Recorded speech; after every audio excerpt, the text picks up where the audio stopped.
Crack diaries are stories of lives on the edge, chronicled with unusual feeling and insight. The triumphs and sorrows of drug abuse, portrayed in cutting reality. The faces of crack are surprising and humbling. Everyone knows a crackhead. Sometimes you just don't know you know.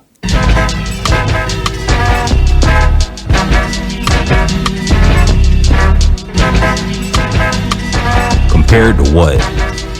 By Richard Blake Thomas.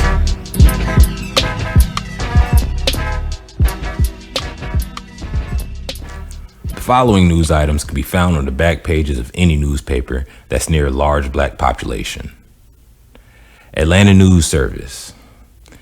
Unidentified black male found dead in northwest neighborhood of apparent drug-related violence. Police say no suspect has yet been identified. A remote control can be a wonderful, wondrous gift. It was, and is, a marvelous invention. It isn't just suited for the lazy, mind you, or those with attention deficit disorder. I've taped mine to my hand. It is a genuine tool of enormous and useful contentment. Just ask Ella Valentine Evans. This retired Atlanta elementary school teacher was, by all accounts that were qualified to testify, a Hall of Fame educator. Educated in one room in segregated rural Georgia, as a lonely orphan teenager, she, like thousands of others like her in the 40s and 50s, showed enough promise to get a church scholarship to one of those Negro colleges in the South. In her case, it was Fort Valley State College for Negroes near Macon, Georgia. After graduating with honors, she landed her first and last teaching position at Butler Elementary School near downtown Atlanta. Its entire student body was from the government project community that surrounded it, Grady Holmes, named for the early 20th century progressive editor-journalist of the Atlanta Constitution newspaper. It was here at Butler Elementary where Miss Evans, as she was called for nearly 50 years, became a legendary 7th grade teacher, disciplinarian, surrogate mother and grandmother, and lady athletic coach. In the 40s, 50s, and 60s, Grady Holmes was noted for being the cleanest and most organized project in the city. Its citizens were both proud and prideful. Out of the loins of these government-subsidized apartments came some of the most notable citizens and athletes in the city's rich black cultural history, and Miss Ella Evans' contributions to their successes were considerable. Tall, skinny with a hunched-up butt, with ashy bad skin, she only fantasized about a romantic relationship. She never dared to pursue that dream outwardly.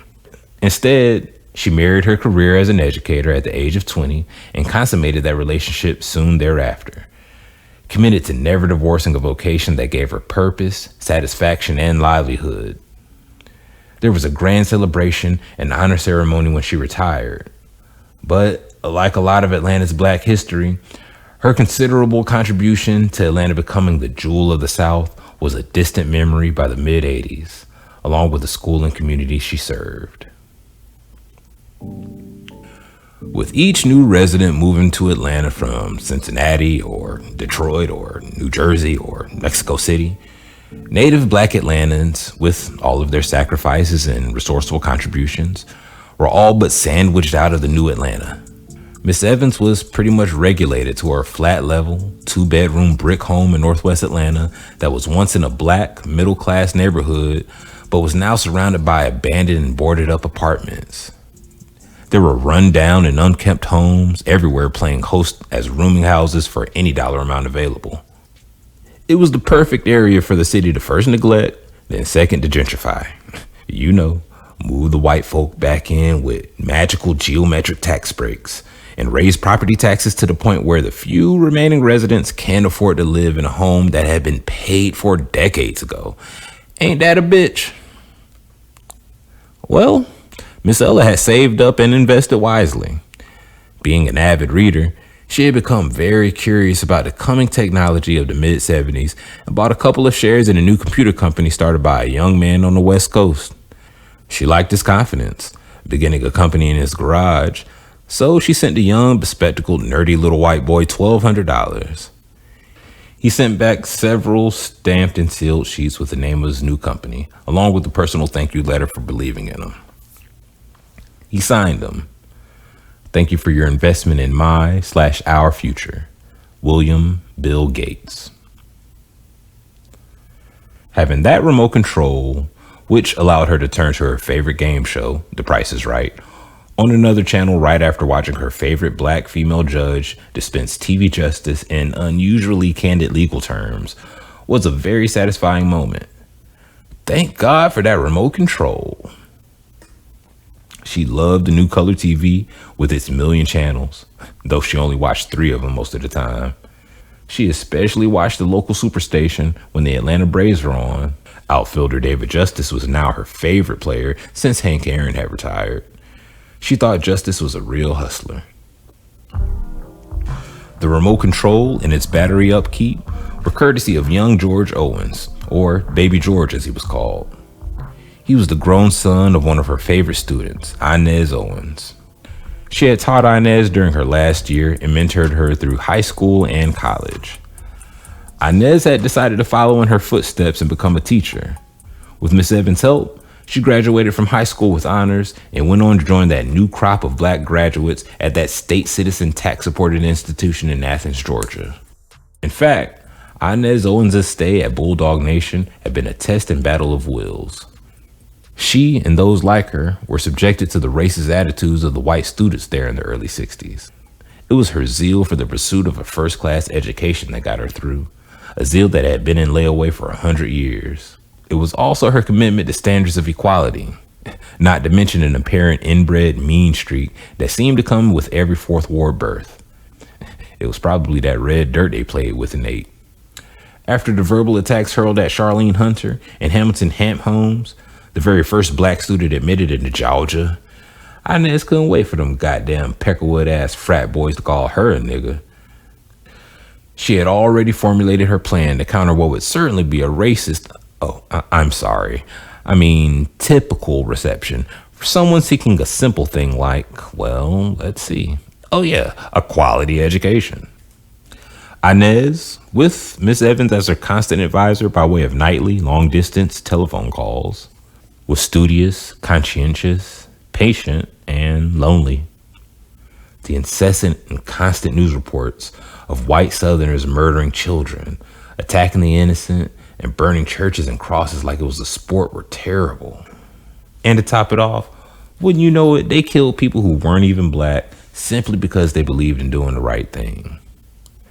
These were the times that tried the souls of a young country still trying to find an identity. While Inez got her hackles and defenses up, there was a mellowing of conscience in the state among the normal white folk.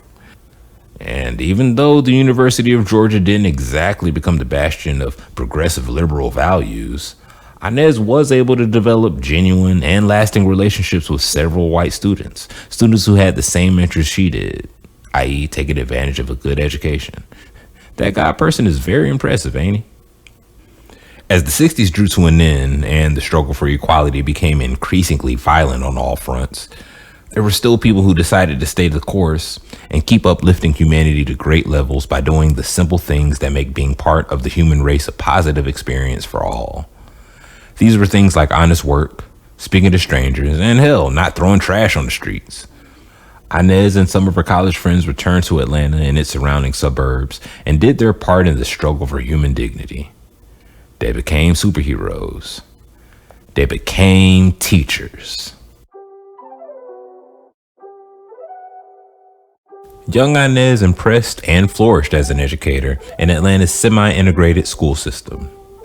I say semi because there was only a token admittance of blacks to the predominantly white schools. This minor adherence to Brown versus Board of Education wasn't enough to keep schools from changing color overnight. You know what? Black Atlanta was funny about that integration part of desegregation. When the color of the school system students went from pale to beige to almost blue, and the school books went from torn and scarce to new and plentiful, black folks winked, denounced busing as a contrived plan of the devil, and called the new system a success. Then there was this unauthorized agreement that if black folks said all was well, they could run the system, even with white people still there. There was, however, one casualty. The local NAACP leader, who brokered the deal without the national leadership's consent, took a midnight flyer, and hasn't been seen or heard from since. While Miss Evans' tenure came to an end, Inez grew by leaps and bounds. She earned her master's degree from Atlanta University only 3 years after college while teaching, which elevated her to an assistant principal position. 4 years later, she was Dr. Inez Owens. At the age of 31, she was rewarded with a double gift, a position as principal and baby George. Though very prudent in her private affairs, the one time she did not adequately protect herself, it wasn't a serious affair. After being in several committed relationships with a local TV personality, a budding Atlanta Falcon player, and the second black congressman from Georgia since Reconstruction, she had tired of the uppity social scene and broken hearts.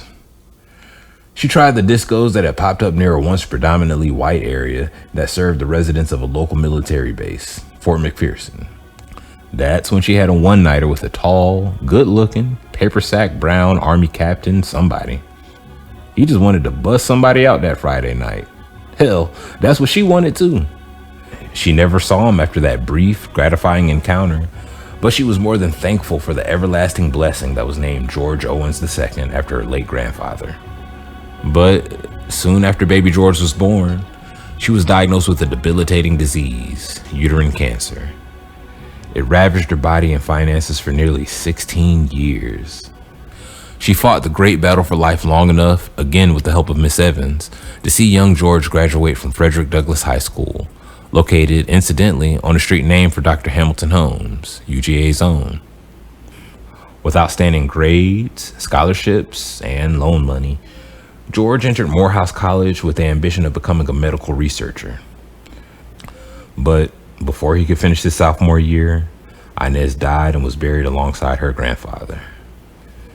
The good Dr. Owens, late of a Caribbean island and Savannah, Georgia, had gravitated to Meharry Medical College for Negroes in Nashville, Tennessee. He then moved to Atlanta to become one of the first black doctors in the early 1900s. Inez now lay peacefully with him and her other deceased relatives in Lincoln Cemetery. Ever notice how many places and things associated with black folks are named after the 16th president?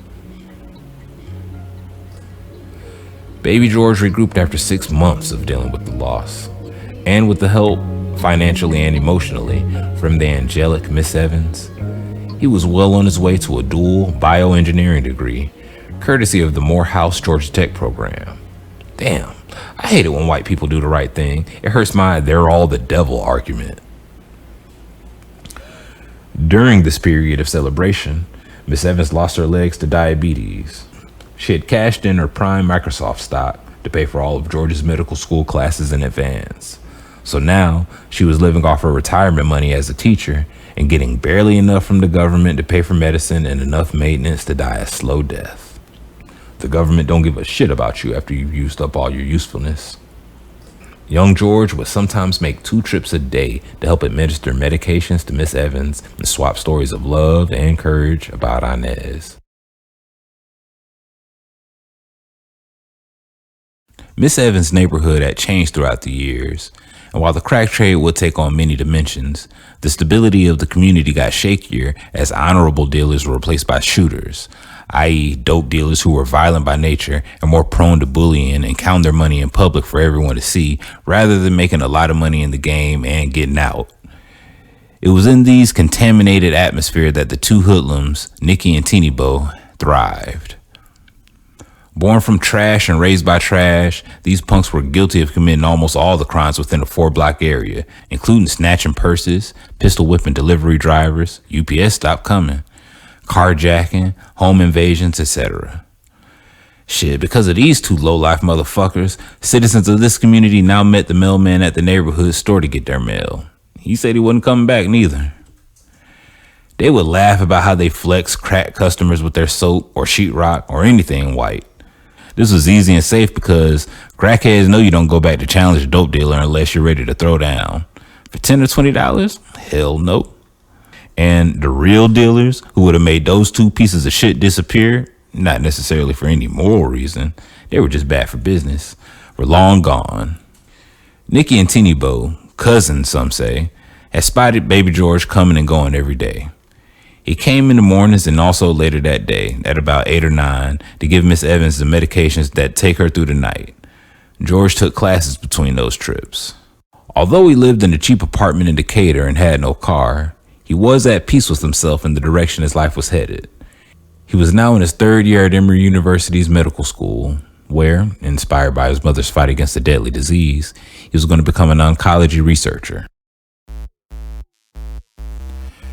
There that nigga go again, Teeny. I bet you he go around there bopping them. He buy rock twice a day. Look at him. He got some money. I don't care if it's about $20. That's my money. Damn right. Fuck Bob. If that motherfucker come around here Friday, I'm gonna take his shit and his money. Look at him. He think he's slick. Shit, he probably spending some bitch's money. You know what?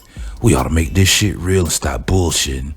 Let's just do this, bitch. He ain't nobody. Baby George had walked by Nikki and Teeny Bo numerous times and looked them straight in the eye. Nobody in the city was afraid of this trash. He checked them out, so he knew they didn't carry guns. These fools would have been flashing them every chance they got. If they only had knives, he figured he could handle those clowns, but his soul was committed to saving lives, not taking them. And on this early spring visit to Miss Evans' home, he had another purpose, a surprise to go along with her insulin injection that kept her alive. As George sauntered down the street side of the curb instead of the sidewalk, Atlanta's neighborhood sidewalks are notoriously raggedy and overlapped by kudzu and bush weeds. He was mentally rehearsing the teasing he would do with the still sharp-witted old lady who had become his surrogate mother when he heard a rustle in the bushes ahead of him. He figured it was a rat because it was that time of the evening when big rats started to come out of their holes to feed. He stomped his foot and got a glimpse of the large gray wharf rat scurrying back under the discarded clothing and trash. George knew that when he left later that evening, he'd better watch where he walked. Those big fellows were known to jump a human every now and then. They never bit. It was apparently for a rat sport. He rounded the corner behind the green store, a place notorious for letting young runners, the guys who go to the dealers for the dope buyers, hang in front of the place just for that purpose. On a side street, just behind the store, were two red brick apartment buildings, poorly constructed and rented cheaply. They were another part of the machine that recycled the poverty mentality. The tenants of the units didn't have to work much, if at all, to pay the monthly rent, which meant that a lazy, unmotivated person was just going to stay that way. But behind those pseudo projects, 2 blocks down the street, was the classic constructed home of Miss Ella Evans. A series of red and blue cobblestone steps led to a well-kept screened porch. Alongside the short walkway to those steps were freshly planted tulips and flowers. George hopped up the steps, opened the screen door, and entered. He then stopped to pick up the mail that had fallen to the floor before he stepped on the immaculately clean house, thanks to the volunteers from her church, and tiptoed across the polished hardwood floors that shone like mahogany mirrors. One wall was slided around a walnut book cabinet with glass shelves and doors. Another wall was covered with numerous awards and degrees and diplomas. The most noteworthy were those given for her organizational skills during voter registration drives, including several personal notes from the president of the National Council of Negro Women. Alongside these was a picture taken of her with a group of young women with the President of the United States. This president was the first one from Texas, only he signed civil rights laws instead of repealing them. A large white leather sofa, still covered with plastic of course, completed what was otherwise an oak, cherry, and walnut living room. "Hey, Mama," he said, which is what he called her. It was also what Inez called her. "Hey, baby, come on here." George moved to the living half of her body, and she leaned over to give him a kiss on the cheek, squeezing his hand tightly. When he slid his hand away from hers, there was a folded $100 bill in it, as usual. How did a bedridden, legless old woman get cash, you ask? Well, one of her former students, whom she assisted when attending Spelman College, was now vice president of the oldest black insurance company in the nation. Some people never forget. He had long since stopped trying to figure out how she got it, but he knew she knew that he always needed it. "Looks like your president is looking for a war to fight. Just where is Grenada?" I may have voted for him, but that don't mean I'm going to agree with that TV cowboy. You know, cowboys of any kind don't like us. They treat us worse than they did them Indians. Well, you shouldn't have voted for him. And not only that, my senator, his lapdog, actually voted to protect my pension. Them damn Democrats may talk a good game when it comes to regular black folk, but like I always tell you, vote with your pocketbook, not your social agenda. You can't reach your goals toward an equal social structure if you can't finance your means towards that end. Miss Evans, forever the teacher, was educating her young charge about the practical politics, an area of social interest he couldn't care less about, but nonetheless, he took in every word, knowing in his heart that these conversations weren't going to last that much longer. They talked about his classes at Emory University and recounted her days at Old Fort State Valley College.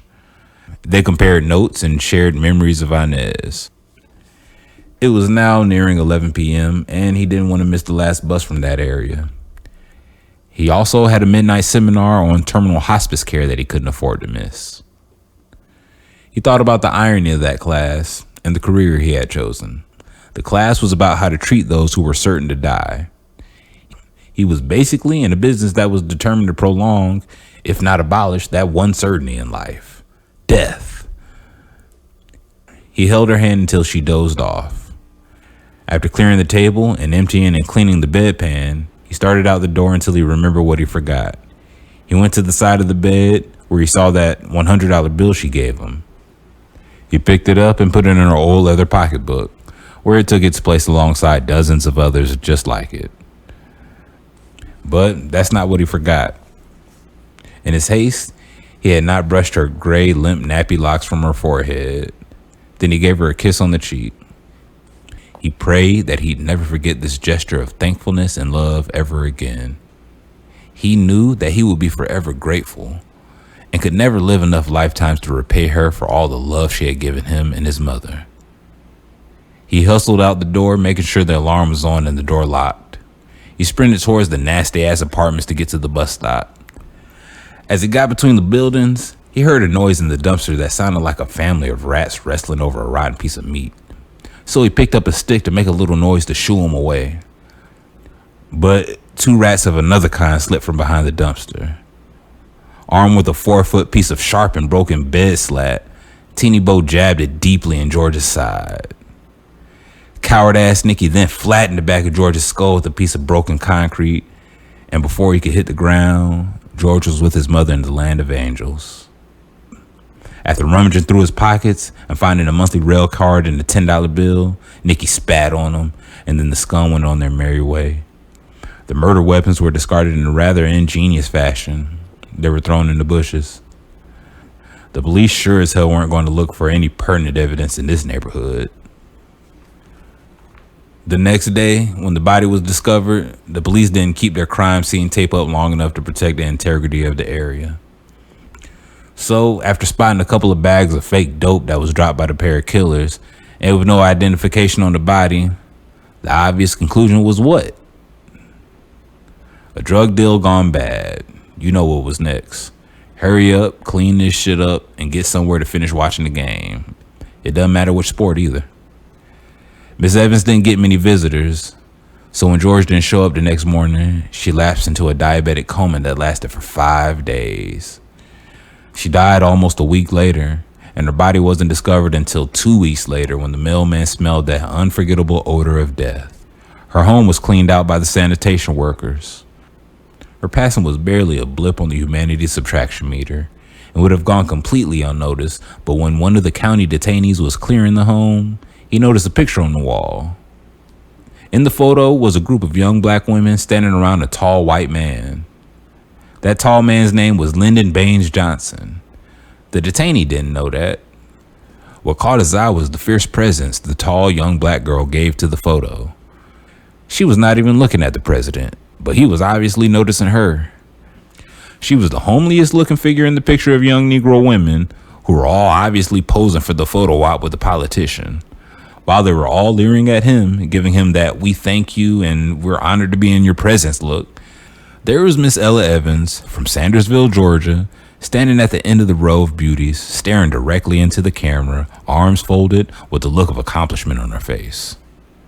Why? Not being intimidated by the overdone trappings and atmosphere of the White House, she had engaged the president in a serious conversation about one of her and one of the nation's most pressing issues. No, not that everlasting conflict in the small peninsular nation in the Southeast Asian country that would claim almost 55,000 U.S. military lives and define his legacy. Not the war that was going on in America. Y'all remember the skirmishes in Watts, Detroit, D.C., etc.? What she did was ask the president about, matter-of-factly, right outside the Oval Office, was if he thought there was some way to keep America clean. She told him that the trash in the streets, parks, and waterways was not only a constant irritant to people who grew up poor, but was an obvious health risk for all citizens. 2 weeks after that visit to the White House, Lady Bird Johnson, the First Lady, introduced the Keep America Clean campaign to bring awareness to the importance of the clean streets of the U.S. public. When the supervisor of the eviction crew told his supervisor about the picture and the accompanying story, the word reached someone in City Hall, and the name Ella Evans apparently rang a bell during conversation in the lunch cafeteria. The current mayor may have been born in New Orleans, but his wife was from, you guessed it, the Grady Holmes Government Projects. Miss Evans was given a small, private, and exquisite funeral and burial, which was attended by a small but distinguished group of Atlantans, black and white. When the marshals from the DeKalb County Sheriff's Office emptied the contents of a small apartment near Emory University into the street, nobody noticed or cared about the contents, which were about to be picked up by the Waste Sanitation Division that were left by the occupant. As for his neighbors, for all they knew, the young black man who came and went with such infrequency could have been anything except a candidate for a degree in one of the hardest academic disciplines at a prestigious institution in the area. That courageous young man's body lays in an unmarked pauper's grave in Atlanta. The police half-heartedly investigated his death. They didn't give a shit, not really. His murderers still slither in the streets among us.